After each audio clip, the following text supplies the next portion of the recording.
Ya, assalamualaikum warahmatullahi wabarakatuh. Nama saya Arik Hoiri dengan NIM A11 2020 12996. Di sini saya akan melakukan eh, live coding untuk tugas akhir UAS saya, yang mana di sini saya akan menjelaskan codingan untuk forward chaining ini untuk kasus yang sudah pernah dijelaskan, yaitu kasus untuk apakah seorang user itu bisa berinvestasi ke saham stok IBM atau tidak dengan adanya dua fakta, yaitu memiliki uang $10.000 dan juga berumur 25 tahun, yang nantinya fakta-fakta ini akan diolah ke dalam algoritma forward chaining ini yang sudah ada di sini. Nah, seperti itu. Dan saya akan langsung saja melakukan live coding untuk algoritma ini, yang mana saya akan mengimplementasikannya di bahasa pemrograman Golang. Oke, langsung saja kita buat dulu folder untuk menampung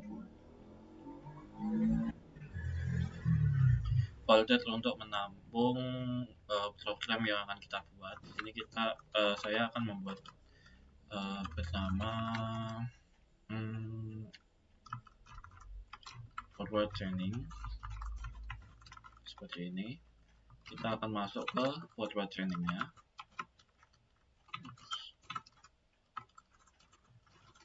Seperti ini, dan kita akan membuka dengan editor bernama Golang. Kita pilih New Windows saja. Oke, seperti ini tampilannya. Oke, untuk jika kita menggunakan Golang, terlebih dahulu kita harus membuat Go modulnya. Untuk sebenarnya Go modul itu digunakan untuk memanajemen file, seperti jika di PHP itu ada komposer seperti itu. Kita harus membuat Go mod init. Nama modulnya apa? Kita buat saja forward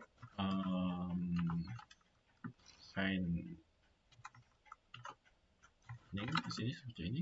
Nah, seperti ini. Ya, udah.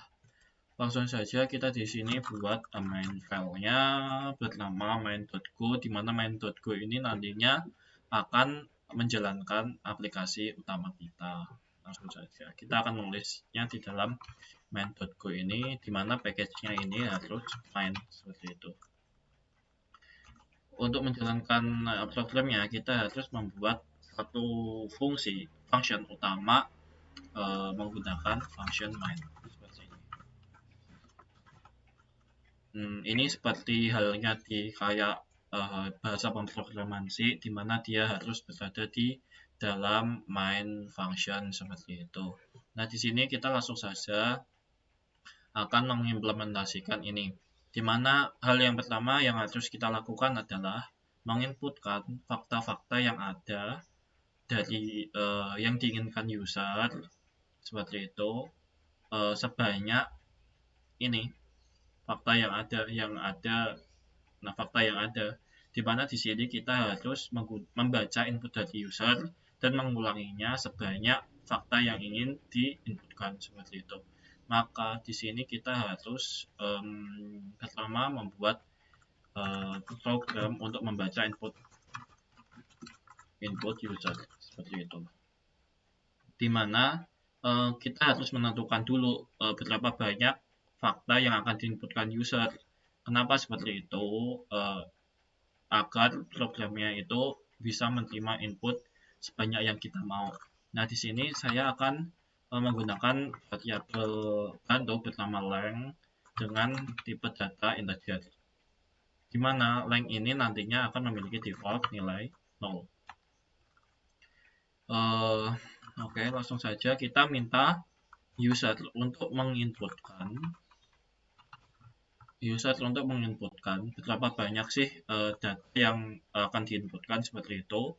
Di sini saya akan memasukkan beberapa jumlah fakta. Berapa jumlah fakta? Saya akan bertanya seperti itu pada user, di mana di sini kita harus menggunakan scan untuk menerima input data dari user berupa pointer seperti itu. Dan setelah ini kita harus menginputkan fakta sebanyak length atau panjang yang dimau si user tadi dengan cara kita harus menggunakan for loop di sini. Nah, seperti ini. Dimana dia harus panjangnya harus sama dengan length. Nah, seperti ini, dimana di sini kita harus meminta user untuk menginputkan fakta sebanyak length ini.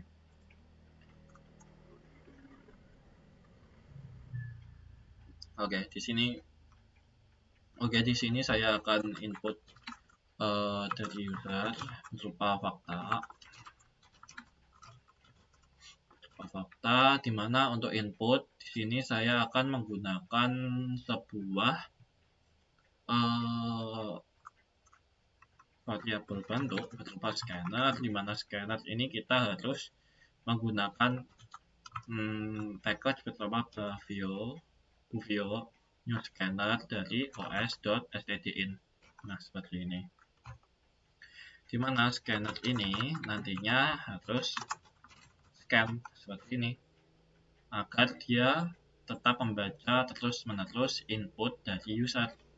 Nah, datanya apa yang diinputkan, kita buat namanya faktor, jangan result aja seperti ini, dimana datanya yang diinputkan itu harus berupa teks.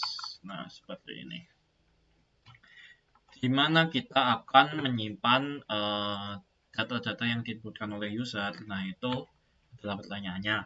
Di sini saya akan menggunakan slice untuk slice itu seperti array. Jika digulang itu slice itu seperti array, tapi dia itu dinamis.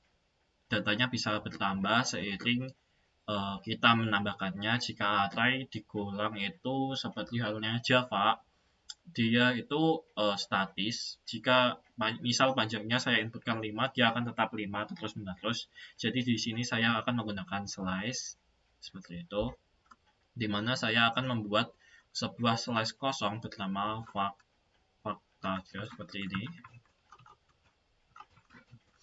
atau fakta juga apa-apa, seperti ini.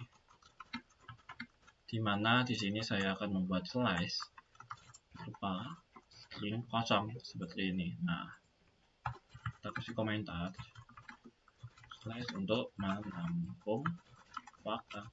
Nah, di mana setiap input ini nantinya kita akan masukkan ke dalam slice fakta ini. Caranya adalah dengan cara melakukan seperti ini, fakta sama dengan append dari slash fakta, dan kita akan masukkan resultnya seperti ini. Nah, cukup seperti itu saja untuk inputannya, dan kita akan coba inline untuk faktanya seperti apa hasilnya. Oke. Misal kita akan menginputkan jumlah faktanya adalah 2. Seperti ini. Nah, di sini kita akan melakukan inputan untuk faktanya. Fakta pertama adalah apa? Memiliki uang $10.000. Oke. Memiliki uang $10.000. Misal seperti ini. Dan fakta kedua, dia berusia 30 tahun tadi. 25 tahun ya tadi ya. 30 ya. 25 tahun. Oke. Nah, secara otomatis nilai yang kita inputkan akan ditampung ke dalam slice ini seperti itu. Nah, oke. Tapi di sini kayaknya ada yang kurang, kita Jadi di sini dia sebuah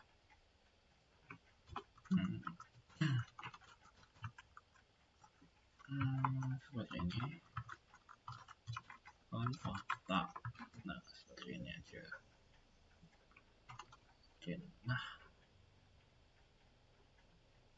seperti ini. Oke.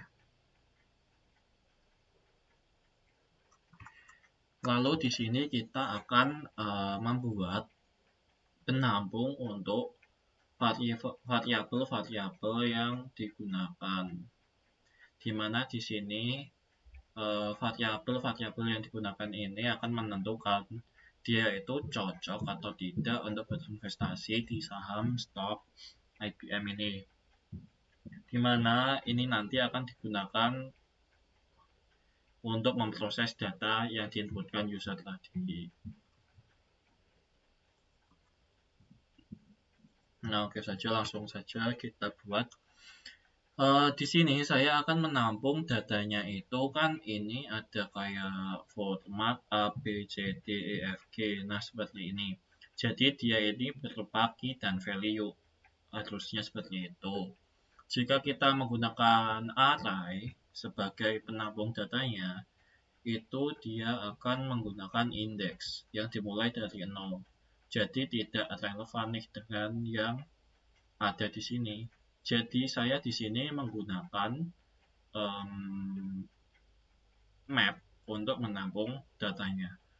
Map itu adalah sebuah struktur data yang mana dia itu bisa menampung data key dan juga value seperti itu. Langsung saja kita buat di sini map apa ya namanya variabel. Ini aja. Dia berupa map dengan tipe data string dan inputannya juga key. Ini adalah untuk key dan ini untuk value. Nah, seperti itu kita buat map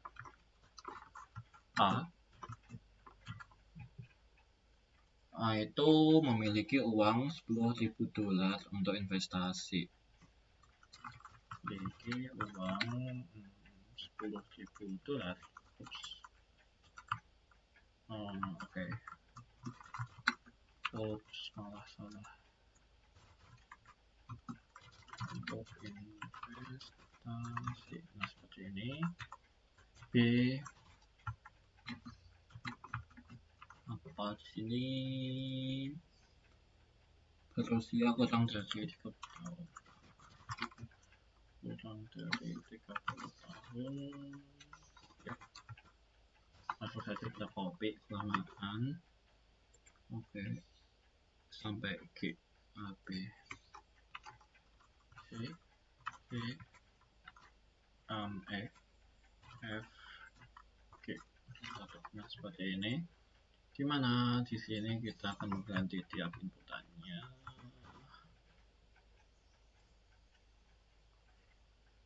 Tingkat pendidikan pada level college.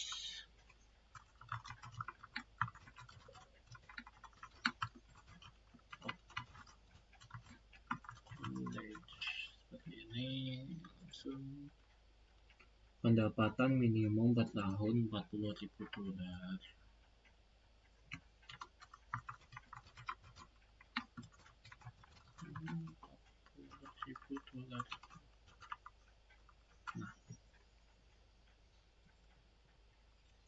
Dan investasi pada bidang sekuitas.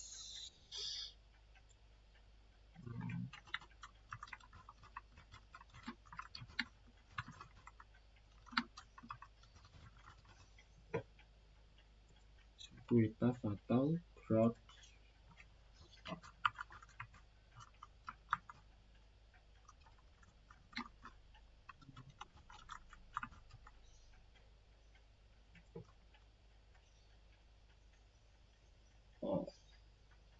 Salah asuransi yang stok di bawah. Nah, yang bawah ini investasi pada saham pertumbuhan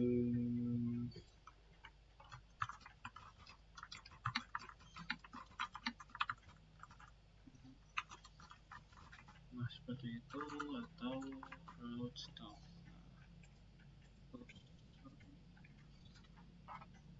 Investasi pada saham IBM.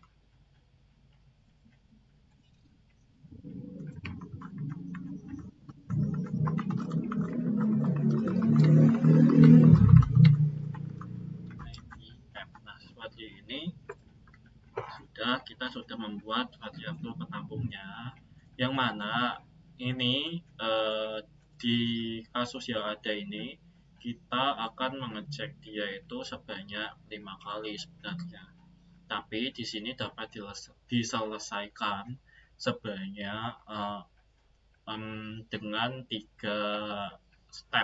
step. Nah ya, jadi di sini saya akan melakukan perulangan sebanyak 4 kali untuk mengecek dari variabel yang ada di nilai-nilai yang ada di map ini dengan yang ada di fakta. Nah, di sini kita langsung saja menggunakan for loop. Nah, di sini saya akan mengeceknya itu sebanyak 4 kali. Nah, seperti ini, dimana di dalam loop ini kita cek lagi. Cek apa? Cek dari fakta yang ada di sini, apakah dia ada di sini atau tidak. Dimana di sini saya akan mengecek pertama kali menggunakan ini terus yang ada di sini menggunakan perulangan if, menggunakan perulangan for, dan mengeceknya menggunakan if, seperti itu. Oh ya, digulang juga bisa menggunakan kayak Python gitu. Jadi kita bisa menggunakan key dan juga value. Nah, tapi dengan range kita mengeceknya dengan range variabel user saja di sini. Sebanyak ini kita cek.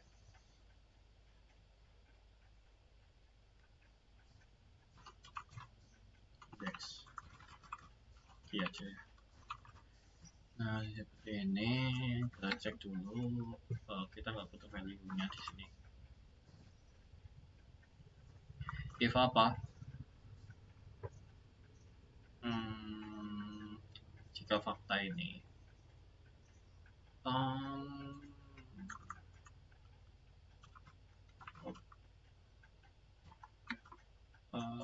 if fakta sama dengan variabel use ke maaf, ini harusnya fakta. Nah, seperti ini. Jika fakta value yang kita hitung adalah value-nya, kita cek apakah value-nya itu sama dengan ini. Kalau A adalah memerlukan uang $10.000. Nah, kita cek seperti ini. Jika misalnya selanjutnya dia akan masuk ke for range lagi. Kenapa masuk ke for range lagi? Karena dia akan mengecek selanjutnya ini. Kan ini dia di end kan ya. Jika ini ketemu, maka dia langsung akan mengecek ke si ini, ke key variabel si, dan jika si ini ketemu lagi, maka dia akan menghasilkan seperti itu. Jadi kita buat saja seperti ini. Nah, kita buat variabel use ke apa? Lupa si. Nah, seperti ini. Maaf. Dari fakta ya. Nah, jika value juga sama dengan ini, maka apa yang akan terjadi di sini? Dia akan menambahkan nilai dari si ini si E ini ke dalam fakta yang ada kita akan masukkan ke dalam penampung fakta ini.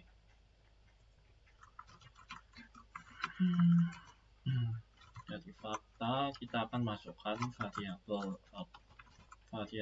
use, kita akan masukkan si E. Nah, seperti itu. Ya, langsung saja seperti ini. Oke, mari kita langsung coba saja apakah dia berjalan dengan semestinya atau tidak. Kita akan cek lagi di sini setelah perjalanan apakah faktanya akan bertambah atau tidak, seperti itu. Kita masukkan faktanya 2, inputkan fakta pertama. Kita akan menginputkan ini.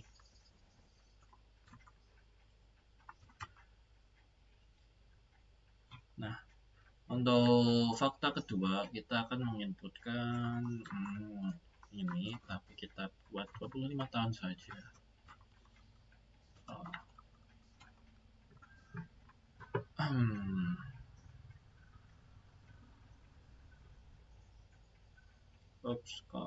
Oh iya, ini kan kita butuh variabelnya C ya. Kita coba masukkan yang C aja. Satu aja.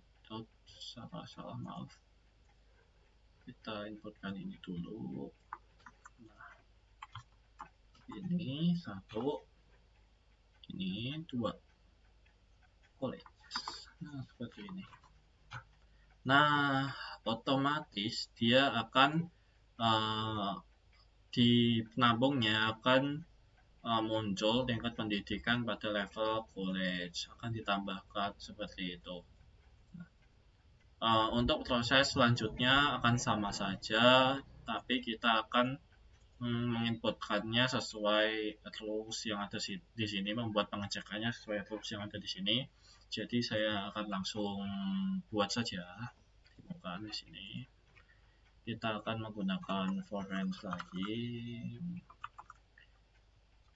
Kita langsung copy aja ya, biar nggak lama di sini. Nah, seperti ini. Tapi di sini saya akan menggunakan D dan C akan menghasilkan F. D dan C akan menghasilkan F, seperti itu. Nah, di sini juga sama saja di bawahnya, di mana B dan E akan menghasilkan F juga. B dan E akan menghasilkan F, sama saja. Dan di mana di sini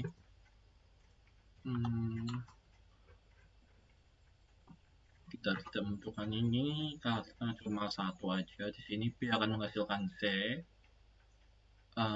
B akan menghasilkan C. Nah, seperti ini. B akan menghasilkan C. Ini. Dan di sini F akan menghasilkan G. C, B, F akan menghasilkan G, seperti ini.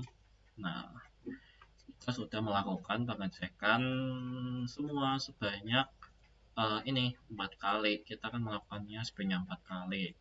Jadi nantinya logiknya itu setiap fakta akan dimasukkan di sini untuk dicek.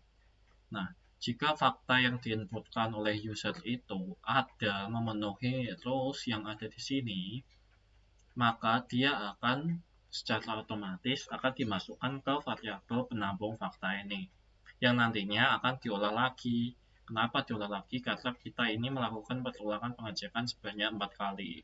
Jadi akan diolah lagi terus sampai dia menemukan, dia akan memproses terus sampai dia ini faktanya ini selesai diolah, di mana setiap fakta yang diolah itu pastinya akan terus bertambah seiring dengan bertambahnya pengecekan ini.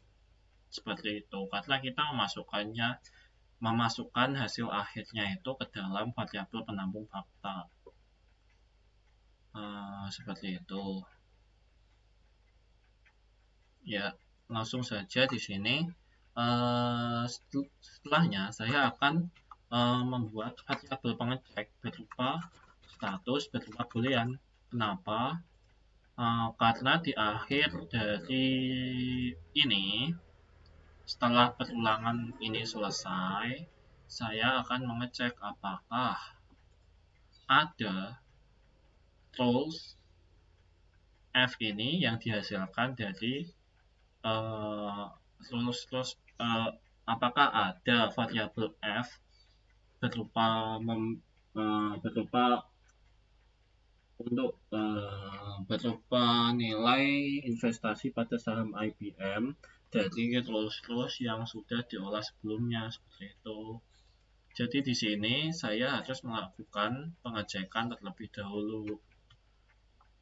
Maka saya akan mengecek nih dengan cara kita akan looping saja dari key dan value-nya dari fakta.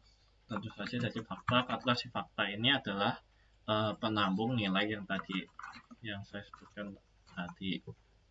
Nah, jika value-nya itu sama dengan ini yang ke F ya.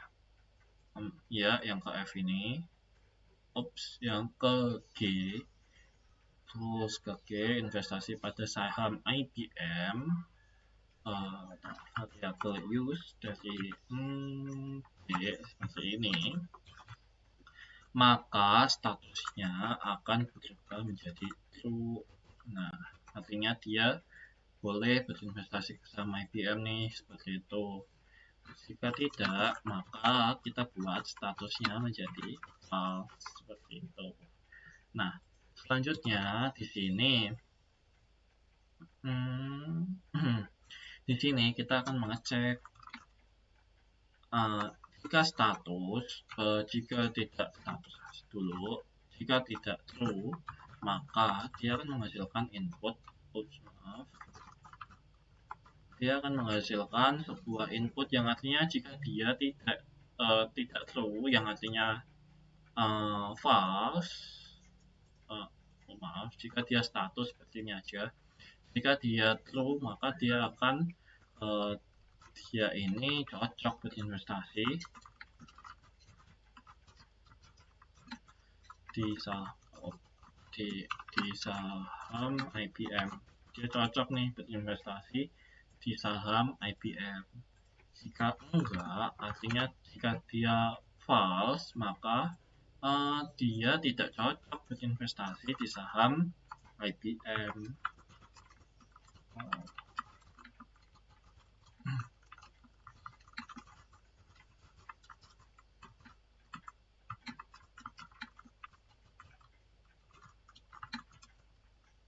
seperti ini. Nah, seperti itu. Nah, oke, kita langsung jalankan saja. Semoga tidak ada masalah. Oke. Di sini kita akan menginputkan dua fakta awal, yaitu memiliki uang $10.000 dan berusia 25 tahun. Karena di sini kita oke, langsung saja kita coba dulu aja. Di sini kita menunjukkan faktanya dua, ini adalah fakta pertama dan ini adalah fakta kedua. Nah, seperti ini. Nah, dia akan keluar, dia ini akan cocok berinvestasi di saham IBM seperti itu. Dan dia, nah seperti ini. Ya, seperti itu kira-kira. Tapi untuk mengambil input, ini kan input kita berupa string ya. Untuk menginputannya, untuk membaca inputan logik, misal ini. Harus mengambil 30 tahunnya ini, kita atau mengambil uang $10.000-nya ini, kita harus menggunakan regex untuk mengambilnya. Nah, seperti ini harusnya. Oke, harusnya seperti ini. Kita harus mengecek regexnya dulu. Tapi itu membutuhkan lumayan banyak waktu ya. Jadi cukup sekian presentasi dari saya. Wassalamualaikum warahmatullahi wabarakatuh.